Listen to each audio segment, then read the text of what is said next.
Drill में कड़ी मेहनत की जाती है। बीएसएफ की रिस्पॉन्सिबिलिटी है कि पहले जब गेट खुलेगा तो एक पार्टी गेट के आगे जाएगी, गेट के आगे का इलाका सर्च करेगी, किसी प्रकार की सस्पेक्टेड कोई चीज छुपी तो नहीं है वहाँ पे।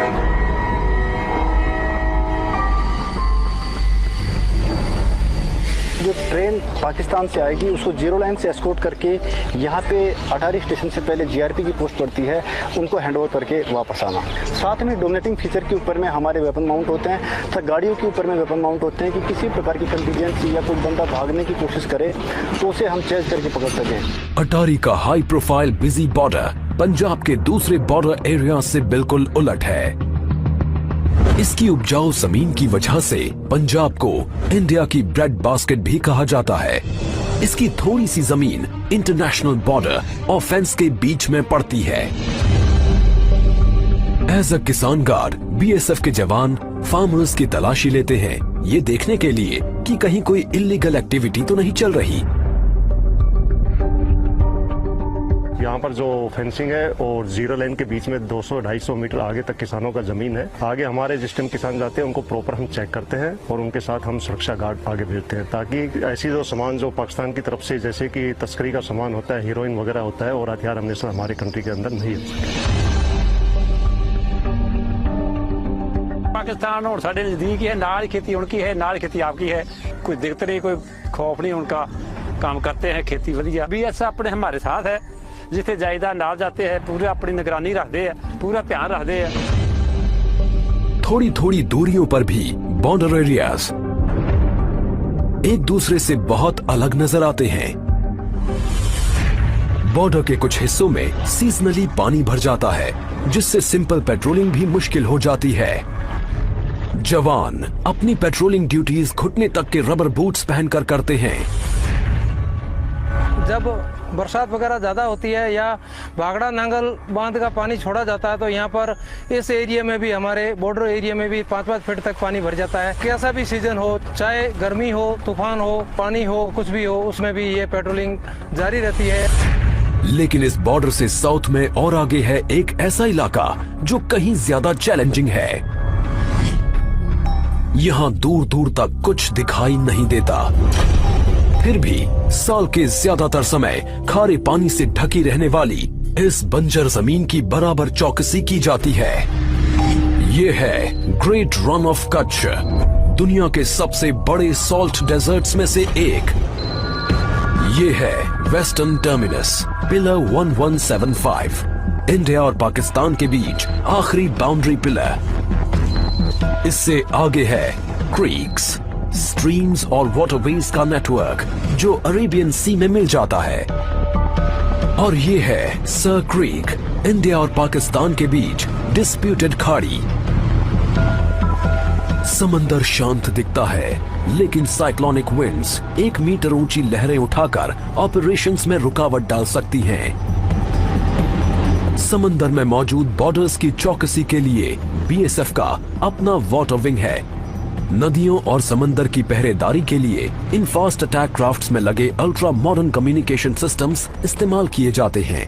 इस वेसल को हम रात को दिन में कभी मूव कर सकते हैं। लेटेस्ट टेक्नोलॉजी के हमारे जीपीएस है, रडार है, इको साउंडर दे रखा है, तो ये इसमें लेटेस्ट मैप्स इसमें फीड कर रखे हैं। इसमें हमने रूट मार्क कर रखे हैं, रात को सुबह हम कभी इसमें मार्च कर सकते हैं। सावला पीर क्रीक्स में ये एक ऐसी लैंड आउटपोस्ट है जो कई किलोमीटर के इलाके में हाईएस्ट पॉइंट है। बॉर्डरमैन हाई बूट्स और एंकलेट्स पहनते हैं ताकि उनके पैर जानलेवा सांपों से बच सके। वो इस वीरान पोस्ट पर साल के 6 महीने निगरानी रखते हैं। इसकी स्ट्रेटेजिक इंपॉर्टेंस बहुत ज्यादा है और इसकी वजह है पाकिस्तानी एक्टिविटीज। क्रीक्स के आसपास कीचड़ और दलदली जमीन पर दिन में 2 बार आने वाले हाई टाइड्स की वजह से पानी भर जाता है। इस जियोग्राफिकल चैलेंज को कंट्रोल करने के लिए स्पेशल स्किल्स की जरूरत होती है और ये क्रीक क्रोकोडाइल कमांडोज पानी और दलदल दोनों में काम को बखूबी अंजाम देते हैं। क्रीक्स में आने के तमाम रास्तों से घुसपैठ का खतरा बना रहता है। पड़ोसी की पकड़ी गई ये बोट्स इलाके की स्ट्रेटेजिक इंपॉर्टेंस की तरफ इशारा करती हैं। ऐसा इलाका जहां बॉर्डरमैन का इम्तिहान उस पार बैठा दुश्मन ही नहीं, यहाँ की जमीन भी लेती है। हजारों किलोमीटर दूर इंडिया के ईस्टर्न फ्रंट पर पड़ोसी बांग्लादेश का रुख दोस्ताना है, लेकिन फ्रेंडली बॉर्डर की पहरेदारी में अलग तरह के चैलेंजेस होते हैं, जैसे कैटल स्मगलर्स,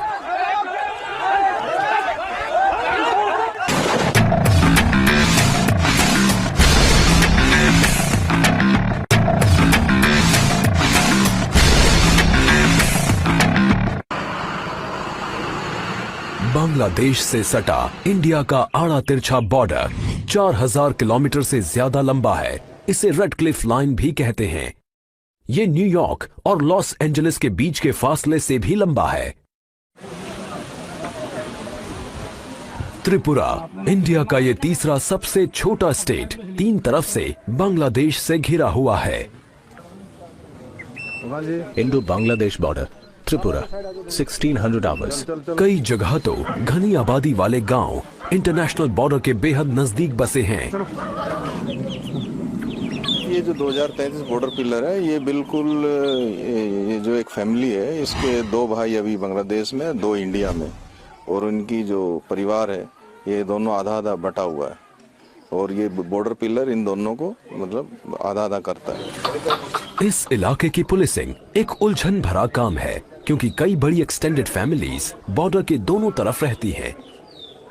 हम लोग ऐसा कोई महसूस नहीं हुआ ये इंडिया है या बांग्लादेश है। हम लोगों का बहन भी वापस शादी हो रहा है, मेरा भाई भी वापस शादी हुआ है, मेरा काका भी उधर की शादी करने वाला है, मेरा नाना का घर भी उधर ही है। लेकिन आबादी से दूर घनी हरियाली से ढकी त्रिपुरा की लो हिल्स मुसीबत पैदा करती हैं।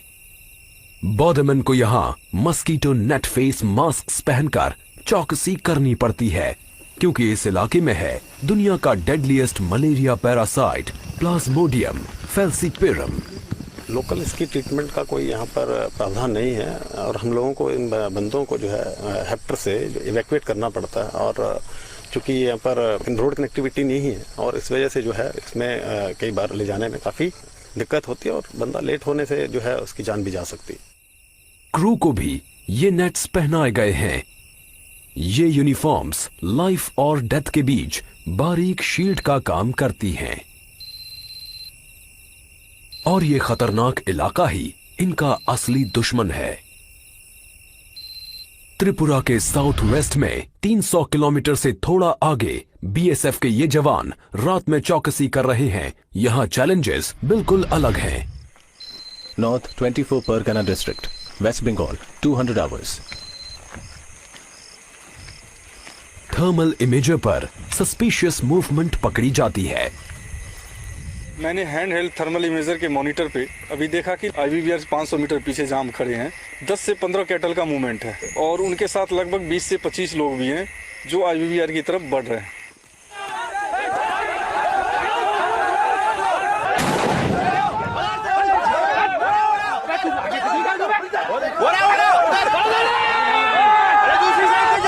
पीछा की